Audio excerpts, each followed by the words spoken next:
Seguimos hablando de la situación de los residentes en nuestro país, en varias de las universidades. Y tenemos un testimonio muy importante, muy amablemente nos atiende a esta hora el doctor Andrés Gómez, autor de una carta abierta que se dio a conocer este fin de semana. Es médico egresado precisamente de la Universidad Javeriana y cirujano general, también egresado de esta universidad. Hizo la residencia en cirugía en esta universidad y nos atiende muy amablemente a esta hora de Noticias Caracol Ahora. Doctor Gómez, gracias por estar con nosotros. Buenos días. Bueno, buenos días. Muchas gracias por el espacio y sobre todo por darnos una voz para poder hablar de este problema tan importante. ¿Por qué fue tan complejo, doctor Gómez, para usted escribir esta carta? Así lo expresa usted en el documento, porque dice, me removió muchos sentimientos. Para mí fue una situación compleja porque implicó revivir y volver atrás en muchos episodios de mi vida que fueron experiencias difíciles de sobrellevar, que tienen una alta carga afectiva, eh, porque hicieron que el paso por lo que para mí era la especialización en cirugía general, que era la realización de un sueño, de encaminar mi ejercicio médico, se convirtiera un poco en una pesadilla y fuese tórpido durante todo este proceso y me quitara mucho la tranquilidad durante el tiempo que estuve allí. Sí, ¿y cuáles fueron esos obstáculos para su tranquilidad, doctor Gómez? La residencia en general, digamos, siempre ha existido en la educación médica una cultura de exigencia que muchas veces se desdibuja con el paso del tiempo y precipita muchos encuentros que son hostiles, muchas acciones que pueden ser vistas de cierta forma como violentas o de maltrato o de acoso laboral, que son muy disruptivas con el espacio personal y hace que se pierda un poco esa separación del ambiente personal, del espacio de bienestar o del espacio de descanso con el espacio, digamos, profesional y educativo. Entonces, la residencia en particular implica ir de lleno a un lugar, entregarse por completo a este periodo de formación. Uno ocupa casi que el 100% de su tiempo a la residencia y a pesar de que destina todo su tiempo a ese lugar, los pocos espacios de descanso que uno tiene también se ven vulnerados. Entonces existe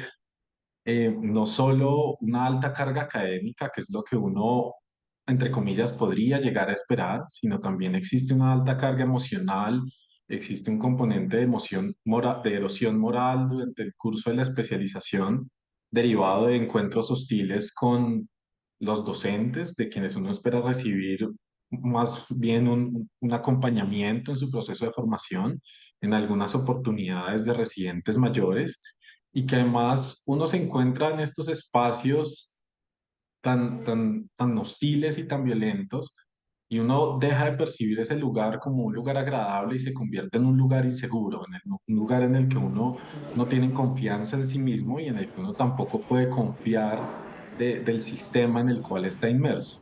Sí, cuando usted llega, la primera parte de esta carta que usted relata, usted llega y dice, el jefe de residentes no era jefe por sus competencias o cualidades individuales, sino era jefe porque fue al final el que más resistió.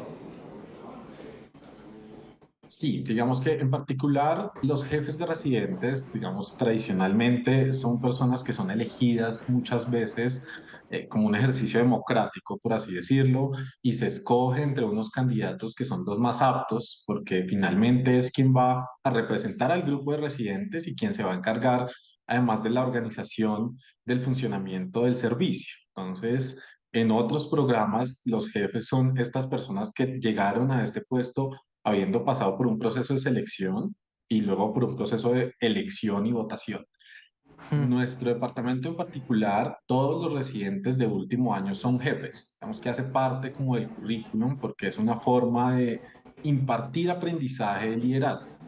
Sin embargo, no todas las personas tienen esas capacidades. Todos tenemos un perfil diferente digamos, profesional, que muchas veces no nos hace aptos incluso para alcanzar, o no los hace aptos para alcanzar ese cargo de liderazgo, de jefatura, y termina convirtiéndose un poco o facilitando un poco un abuso de poder porque se les da un título eh, de jefe sobre los residentes menores. Y cuando una persona no tiene la formación suficiente o las capacidades suficientes, incluso la sensibilidad suficiente para tratar con subalternos, pues se precipita en estas situaciones de abuso de autoridad.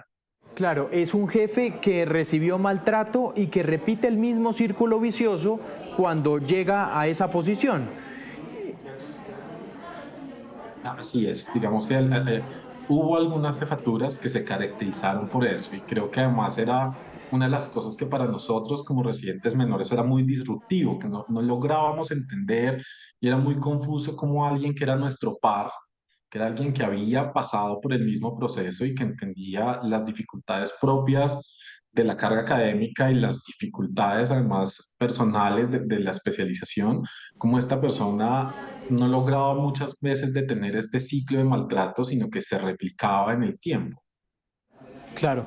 Em, ¿Quién le dice esta frase que usted relata en la carta, doctor Gómez? Voy a pedir disculpas por la palabra que voy a mencionar, pero lo voy a citar literalmente. Cuando empieza su residencia, alguien le hace una analogía y le dice, esto es como nadar en una piscina de mierda, a veces uno traga un poco o mucha y no puede ahogarse en ella o llegar al otro lado. ¿Quién fue el que le dijo esto? El jefe de residentes en su momento, esa fue El como mismo su jefe. charla de bienvenida o motivación a los residentes que empezábamos nuestra formación. Si una vez usted empieza la residencia, dice, me sentí un poco incómodo. ¿Por qué incómodo? Siento que, ¿cómo decirlo de esta forma? Hay muchas cosas que tal vez yo veía de forma diferente respecto a mis profesores y que esas diferencias me alejaban de ellos y eso hace que haya cierto señalamiento respecto al pensar diferente en este lugar.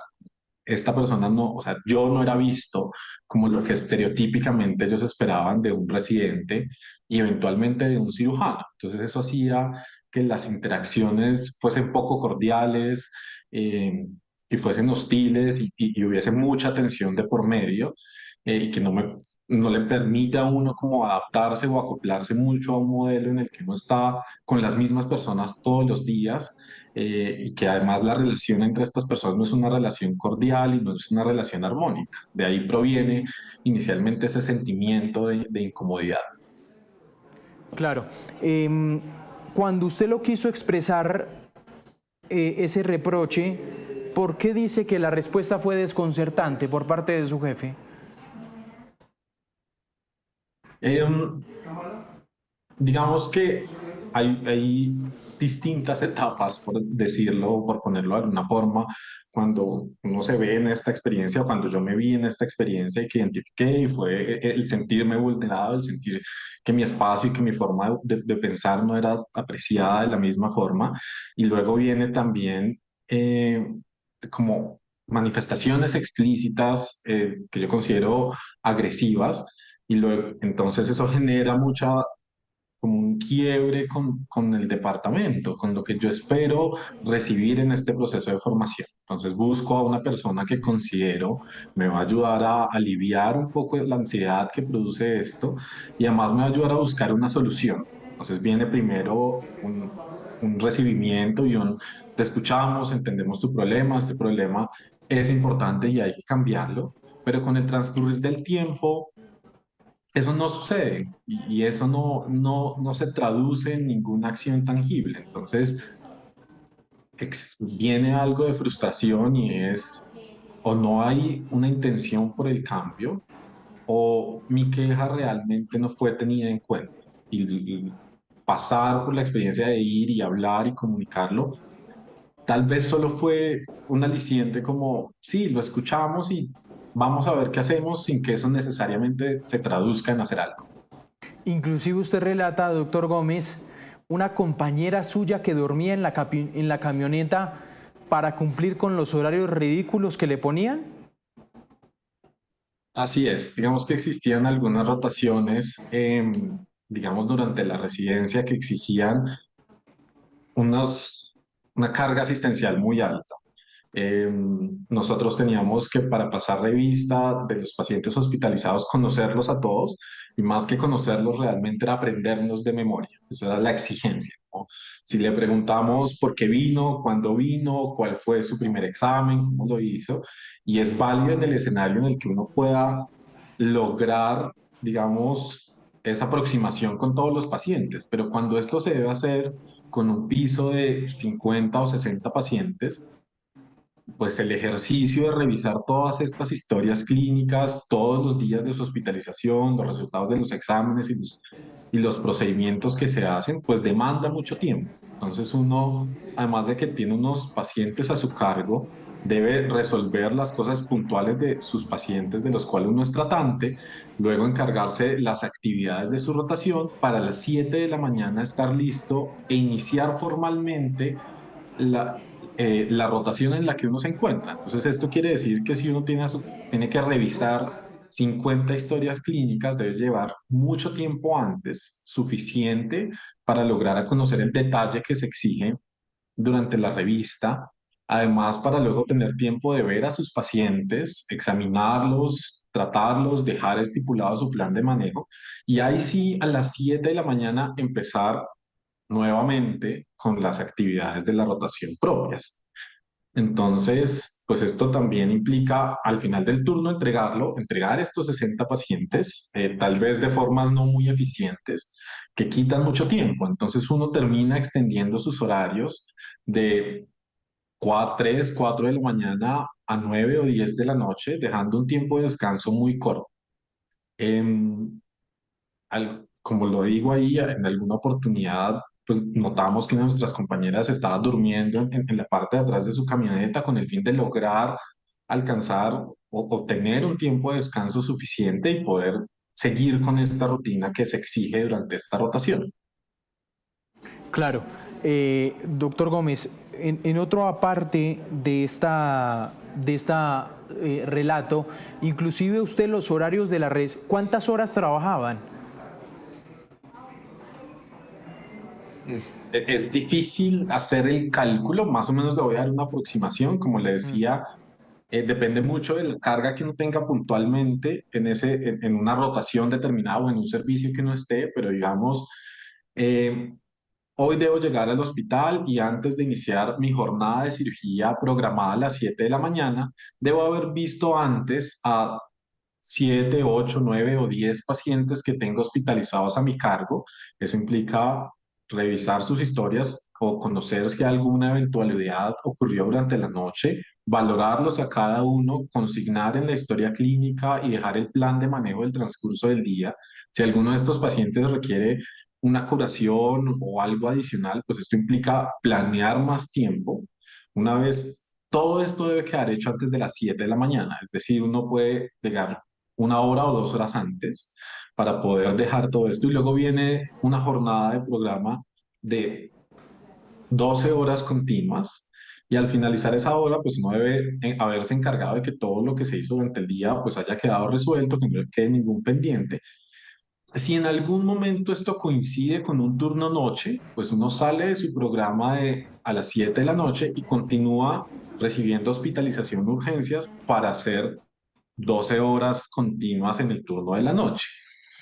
Y antes de irse en la mañana, una vez uno haya entregado ese turno, debe hacer lo que hizo el día anterior y es dejar evolucionados, valorados y definido el plan del manejo de los pacientes que uno ya tenía a su cargo. Entonces, una jornada puede ser tan extensa, digamos, en un día usual de cirugía programada, entre 15 horas, tan extensa que puede alcanzar incluso las 30 horas continuas de trabajo. Claramente superan las 60 horas semanales legales. En algunos momentos sí se superaban las 60 horas legales y creo que Sí. además en el ambiente en el que uno está, uno pierde un poco esa noción, como esa noción de la temporalidad, porque uno se centra más en cumplir el oficio eh, en el que uno está obligado a hacer, pero pues supera ese tiempo, digamos, estipulado. Em, Hasta inclusive se le exigió, además de eso, lavar una cafetera, ¿no? Eh, Siento que esto también es como de ese tipo de situaciones que yo identifiqué como algo netamente personal. En muchos momentos durante mi rotación de piso llegaban y me decían como oiga, ¿por qué no hay toallas de papel en el cuarto, en el baño de residentes? Como, no sé, se acabaron. Como es su función, porque el residente que está en hospitalización también tiene que estar pendiente del aseo del cuarto, de si hay o no Sí. toallas de papel en el baño, de si hay papel higiénico, y en alguna oportunidad que fue el evento de la cafetera, llegan y me muestran la cafetera como, mire, es que esto está sucio, es su obligación lavarlo. Yo dije como, no es mi obligación. Mi obligación como residente de hospitalización es encargarme de los pacientes del piso. Es que si usted no lo hace como su obligación, pues ya vamos a ver qué pasa. Es claramente una intervención hostil. Yo me retiro del cuarto, ofuscado y un poco frustrado, y pues igual tenía otras cosas que hacer. Y cuando vuelvo, los internos, que son los estudiantes de último año, que compartían mucho tiempo conmigo, digamos, por la organización o por la distribución de sus horas, me dijeron como, nosotros la lavamos. Claro. ¿Por qué? Porque no queremos ver que te griten otra vez, ¿no? Que haya un castigo por algo como esto. Sí. ¿Esos llamados de atención alguna vez pasaron la línea del maltrato? ¿Hubo gritos y respeto contra usted? Sí, contra mí y contra otros compañeros, varios compañeros, estos llamados de atención terminaban realmente en situaciones de gritos, usando palabras, digamos, groseras, pues, para no mencionarlas durante la entrevista. Recuerdo, o todos, yo creo que muchos recordamos con algo de trauma, cómo a veces llegaba algún docente en particular al cuarto, entraba de forma irruptiva, golpeando la puerta, decía, se salen todos menos X persona. Y dicha persona se quedaba en el cuarto siendo gritada, porque es que además uno estaba fuera del cuarto y escuchaba los gritos hacia esa persona y pues otras demás palabras que venían dentro de este regaño. Claro. Y ya para terminar, doctor Gómez, ¿presenció o supo de casos de acoso sexual? Que yo haya sí, presenciado o que haya sido testigo de algún caso de acoso sexual, no. ¿Pero sí se escucha? Sí, hay una, digamos, comunicación dispar entre los hombres y las mujeres, también entre las expectativas que se tiene de un residente hombre o de una residente mujer, y de algunos casos que ocurren, digamos, entre, pues, digamos, residentes u otros estudiantes durante el curso de la carrera. Claro. Muy bien. Es el doctor Andrés Felipe Gómez. Ustedes, es esta carta, la que escribe él, esta carta hecha donde relata muchos momentos que recuerda de su dolor de cabeza de residencia que tuvo que padecer. Doctor Gómez, ha sido usted muy amable. Muchas gracias.